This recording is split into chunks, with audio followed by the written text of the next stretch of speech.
anyone else find themselves doom-scrolling election news at, like, 3 in the morning. Oh, yeah. I swear this election cycle's got me glued to the headlines. Totally get it. It's like this weird mix of fascinating and terrifying. Right.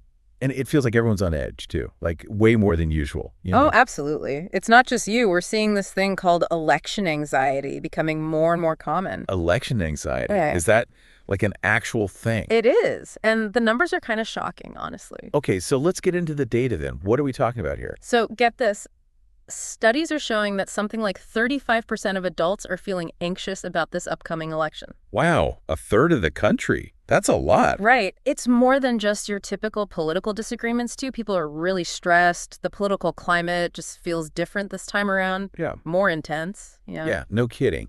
I mean, doesn't another study say that like a third of us are basically stressed out every day anyway? Exactly. I feel like those two things have got to be connected. Oh, totally. They're completely intertwined.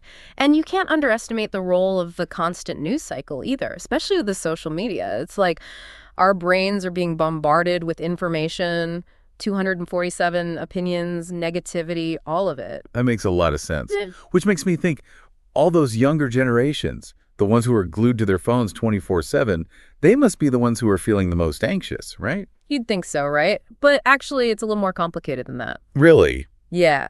To millennials and Gen Z, they're definitely in the thick of the information flow, but they're actually reporting lower levels of election anxiety than older generations. Oh, wow. That's kind of surprising. I wonder why that is. Honestly, some experts think it's a form of self-preservation, like they're just tuning out the noise to cope. Ah, so if they're not engaging, they're not as stressed. Exactly. Interesting. So we've got older generations who are super engaged, but potentially more anxious, and then younger generations who are kind of just tuning it out. Yeah, that's the gist of it. But then there's, the whole voter turnout thing. Does that mean younger people just aren't voting as much? Right. It's a double-edged sword. And that's the big question, isn't it? How do we stay informed and engaged without letting the anxiety win? Because I don't know about you, but I don't think holing up in a cabin with no internet until after the election is really an option. Yeah, that's not really sustainable, is it?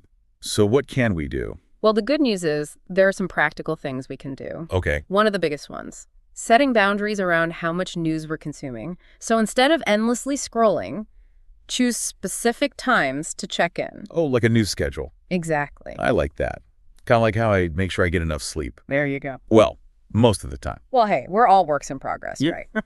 But seriously, think of it like a balanced diet. Just like eating healthy is important for your body, a balanced information diet is crucial for your mind. That's a good analogy. And don't underestimate things like mindfulness either. Simple stuff. Deep breathing, meditation, even a quick walk can help regulate your stress levels. Right. All those things people are always saying to do. You know what else I've heard helps? Just talking about it. Oh, for sure. Like with friends, family, a therapist, whoever. Just getting those feelings out there instead of bottling them up. 100%. Sharing those feelings can be incredibly therapeutic. Plus, it helps to know you're not alone in feeling this way. And it makes me wonder about that generational divide we were talking about earlier. Yeah. Like, what if instead of yelling at each other across this political divide, what if we actually talked to each other? Right. Really listen to each other, try to understand different perspectives, maybe even find some common ground. It's a thought-provoking idea, isn't it? Yeah. I mean, who knows? Maybe that would help to ease some of the collective anxiety we're all feeling. Maybe.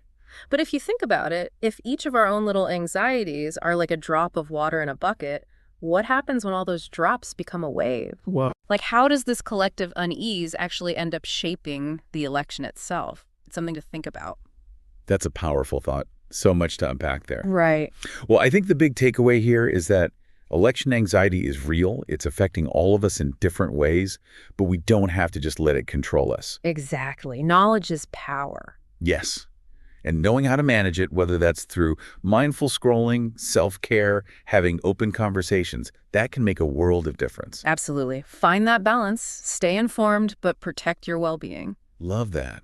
Well, thank you so much for diving into this with me. Anytime. And for our listeners, we hope this has been helpful. You're not alone in this, and we'll catch you next time.